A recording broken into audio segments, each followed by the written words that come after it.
Hi hello నమస్తే అండి. So నిన్న సాయంత్రం ఒక కస్టమర్ నాకు కాల్ చేశారు.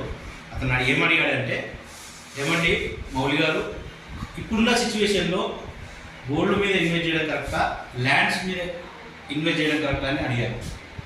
నేను ఇదే టాపిక్ మీద ఒక 2 minutes మాట్లాడదలుచుకొని రీచ్ చేస్తున్నాను. సో ఎవరు మిడిల్ క్లాస్ వారైనా, హై క్లాస్ వారైనా, లో క్లాస్ వారైనా వాళ్ళకు తగ్గట్టు ఇన్కమ్ బట్టి వాళ్ళ రేంజ్లో ఇన్వెస్ట్మెంట్ చేసేది ల్యాండ్స్ మీద.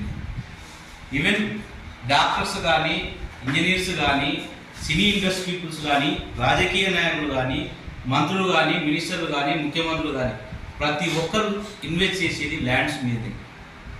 గోల్డ్ మీద ఇన్వెస్ట్మెంట్ అనేది షేర్ మార్కెట్ లాంటిది. ఎప్పుడు డౌన్ అయ్యేది, ఎప్పుడు హోల్డ్ అయ్యేది తెలియదు. సో అన్నిటికంటే మించింది ల్యాండ్స్ మీద మీకున్న స్థాయిలో 10,000 ఉంటే కాస్త దూరంలో పెట్టండి, 20,000 ఉంటే ఇంకొంచెం మిడిల్ దూరంలో పెట్టండి. మీకున్న సంపాదనలో ఎక్కడో ఒక దగ్గర ఇన్వెస్ట్ చేస్తే అది అంతింత 10 రెట్లు పెరిగి ఏదో ఒక రోజున మంచి ఇన్కమ్గా మీకు మారుతుంది.